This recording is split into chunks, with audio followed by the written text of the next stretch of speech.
빵집 목사의 뚜벅뚜벅 메시지. 안녕하세요, 김태현 목사입니다. 지난주에는 우리 언어 시리즈로 언어가 영성이다, 그래서 말의 중요성에 대해서 살펴보면서 말씀을 나누어 드렸었는데, 이번 주에는 하나님 음성 시리즈로 말씀을 나누고자 합니다. 하나님 음성 시리즈, 하나님의 음성을 듣는 구체적인 방법, 이런 제목으로 오늘 첫 번째 시간으로 여러분과 함께 말씀을 나눕니다. 오늘 주시는 말씀은 요한복음 10장 27절입니다. 우리가 크리스찬이라면, 하나님의 자녀라면 당연히 가져야 될 그런 우리의 신앙의 모습이겠죠. 자, 내 양은 내 음성을 들으며 나는 저희를 알며 저희는 나를 따르느니라. 여러분, 목회에서 제일 중요한 것 중에 하나, 저는 요 신앙의 기초라고 생각을 합니다. 기본적인 그 상식, 지식을 알아야 됩니다. 어떻게 해야 우리가 바른 신앙을 가질 수 있는지, 그것에 대해서 물어봤을 때 첫 번째는 제대로 알아야 한다라는 것입니다. 그래서 여러분, 여기에 신앙의 기초가 중요하다고 얘기하면서 제가 두 가지 문구를 써놨어요. 제대로 알아야 제대로 산다. 또 바로 알아야 바로 산다 라는 메시지입니다. 그렇습니다, 여러분. 잘못 알고 있다면 엉뚱하게 우리가 행하는 행하는 일들이 생긴다는 것입니다. 분명하게 신앙의 기본인데 때로는 그 기본을 놓쳐버림으로써 모든 신앙이 흔들리는 경우도 있더라는 것입니다. 그래서 저는 기초가 튼튼해야 건강 신앙생활을 오랫동안 할 수 있다라는 생각이 들어서 오늘 특별히 우리가 신앙의 기초 중의 기초인 하나님의 음성에 대해서 잠깐 보고자 합니다. 생각보다 어렵게 생각하는 사람들이 많은데, 이거 알고 보면 하나님의 음성을 듣는 것이 그다지 어렵지 않습니다.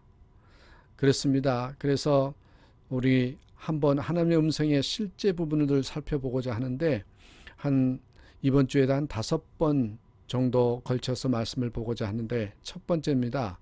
하나님의 음성을 듣는 구체적인 방법, 이런 제목입니다. 우리가 잘못 알아서 잘못 신앙생활 하는 경우가 있어요. 그 예를 하나 들어보겠습니다. 여러분, 아마 이런 헌금을 들어보시기도 하셨고, 또한 이런 헌금을 하셨던 분들도 계실 겁니다. 저도 처음으로 담임 목사를 춘천에서 했는데, 그 교회에서 이 자녀를 위해서 이 1,000번제를 드렸던 기억이 있습니다. 그때 저도 1,000번제가 이전 교회에서 신앙생활 하면서 그랬던 것이 당연하다고 생각했는데, 성경 말씀을 보면서 이게 잘못됐구나, 이런 생각이 든 적이 있어요. 여러분, 1,000번제 1,000번을 헌금을 드리는 것, 그래서 약 3년 가까이 새벽 기도부터 모든 예배에 헌금을 드리죠. 이 1,000번제는 열왕기상 3장 4절에 보시면 솔로몬이 이스라엘 왕이 된 후에 기브온 산당에서 1,000번제를 드린 것에서 유래되었습니다. 그런데 여러분, 여기에서 1,000번제 할 때 번자를 한번 한자를 보시면 여러분, 이 차례 번자가 아니었습니다. 차례 번자가 아니고 자세히 보니까 구울 번자에 들어만 번자라는 것입니다. 양 1,000마리를 한꺼번에 불에 태워 번제를 드렸다는 것입니다. 차례차례 1번부터 1,000번까지 드렸다는 뜻이 아니고, 양 1,000마리를 한꺼번에 불에 태워서 번제를 드린, 그게 1,000번제라는 것입니다. 의미는 무엇일까요? 온 마음과 뜻과 정성을 다하여 드렸다라는 그런 의미입니다. 그러므로 한국교회에서 1,000번을 드린다는 의미로 1,000번제의 헌금을 가르치는 것은 성경을 잘못 해석한 데서 비롯된 대표적인 예입니다.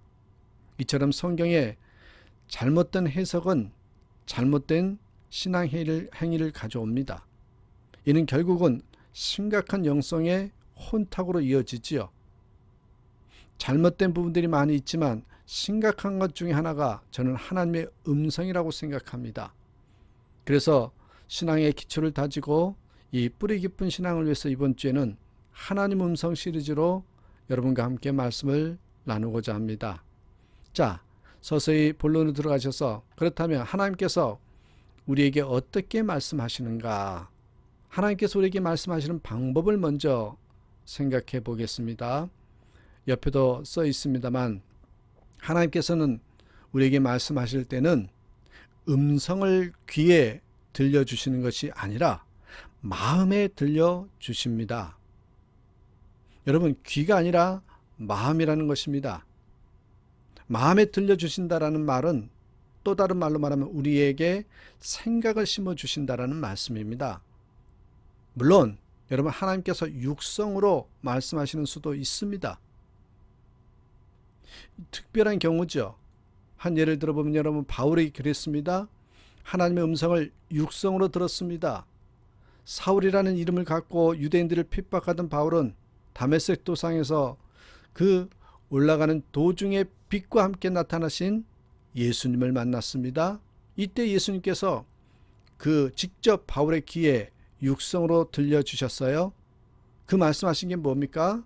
사울아, 사울아, 내가 어찌하여 나를 핍박하느냐. 여러분, 육성으로 들려주신 특별한 경우입니다. 또 하나 여러분, 참회록을 쓴 우리 초대 교부로서 신학의 기틀을 마련했던 유명한 성 어거스틴이 있습니다. 이 사람도 하나님의 육성을 들었습니다. 인생에 관한 깊은 문제로 번민하고 있을 때에 정말 방황하고 정말 어찌 살아야 될지 모르는 그런 방황의 시기에 하나님의 육성을 듣습니다. 육성을 통해서 하나님의 음성을 들은 것이죠. 그게 뭐였어요? 옆에 써 있습니다. 여러분, 맨 밑에 보니까 열어서 읽어라. 열어서 읽어라. 이 음성을 듣고 성경을 펼쳤더니 로마서의 한 구절이 눈에 들어왔습니다. 그 내용이 너희가 육신대로 살면 반드시 죽을 것이로되 영으로서 몸의 행실을 죽이면 살리니. 이 사건을 계기로 어거스틴은 그리스도인이 되었습니다. 여러분, 그러나 이 하나님께서 우리 이런 식으로 육성을 들려주시는 예는 흔치가 않습니다. 대부분 성도들이 하나님의 육성을 일생 동안 한 번도 듣지 못하고 육성을 또한 들었다는 분도 일생에 한 번 정도일 것입니다. 왜 그럴까요? 왜 이제는 육성으로 들려주시지 않느냐? 여러분, 우리 마음속에 내주하시는 성령님이 계시기 때문에 육성을 들려주어야 할 필요가 없기 때문입니다. 그러므로 상습적으로 여러분, 하나님의 음성을 듣는다, 내가 하나님의 음성을 육성으로 들었다, 이런 분들은 조심하셔야 됩니다. 저는 자신 있게 그 음성은 마귀의 음성이라고 말하겠습니다. 악령에 들린 사람들은 수시로 소리를 듣습니다. 이것을 하나님의 음성으로 착각하여 걷잡을 수 없이 마귀에게 이용당하는 분들도 보았습니다. 또한 이런 분을 악령으로부터 자유롭게 한 경험도 저에게 있습니다. 선교지에서 그런 경험을 해본 적이 있습니다. 하나님께서는 구태여 육성을 들려주실 필요가 없습니다. 육성을 듣는다는 것이 무엇입니까? 말하는 사람의 성대가 진동하여서 공기를 진동시키고 공기를 통해서 전달된 진동이 고막을 통하여 청각신경을 자극하는 것이지요. 그래서 내가 진동을 통해서 전달된 정보를 처리하고 그때 우리는 알게 되는 것입니다. 알게 되었다. 이렇게 표현하죠. 하나님께서는요, 이 중간 과정을 다 제거해버리고 여러분 직접 뇌에 뭘요? 생각을 심어주신다는 것입니다. 여러분, 생각을 심어주신다. 우리가 하나님의 음성을 듣기 위해서는 우리에게 하나님께서 머리에 심어주신 생각에 집중해야 됩니다. 그런데 여러분, 옆에 써놨어요. 그러나 머리에 떠오르는 생각이 다 하나님의 음성은 아닙니다. 생각에는 세 가지 원천이 있어요. 소위 말하면 세 가지 음성이 있다라는 거죠. 자기 자신이 있고 마귀가 있고 하나님이 있습니다. 음성에는 세 가지가 있습니다. 그 구별법을 다음 주에는 내일 이 시간에 다시 한번 말씀을 드리겠습니다만, 여러분, 음성에는 세 가지가 있는데 마귀의 음성, 자기 자신의 음성, 하나님의 음성이 있습니다. 이 자기 자신의 음성을 가지고 하나님 음성이라고 착각하는 경우가 있는데 이런 것들을 구별하는 구별법에 대해서 내일 말씀을 보고요. 오늘은 구체적인 하나님의 음성에 듣는 법이랄까요? 하나님의 음성이란 것이 이런 것이다. 이것을 좀 여러분과 나누고자 합니다. 그렇습니다. 우리가 하나님이 심어주신 생각이나 말씀을 구별하려면 그래서 영적인 성숙도가 필요합니다. 훈련이 필요한 거고요. 연습이 필요하다는 것입니다. 목사님들께서 설교하시면서 가끔 세미한 하나님의 음성이라는 표현을 쓰시죠. 마귀가 주는 생각은요, 감정적이기 때문에 언제든지 강렬합니다. 사람의 생각도요, 이기적이면서 강렬합니다. 이런 생각들 틈에서 들려주시는 하나님의 음성은요, 상대적으로 세미합니다. 하나님은 왜 그래요? 강요를 하지 않으시는 분이시기 때문에 그렇습니다. 그래서 하나님의 음성을 분별하는 귀가 필요합니다.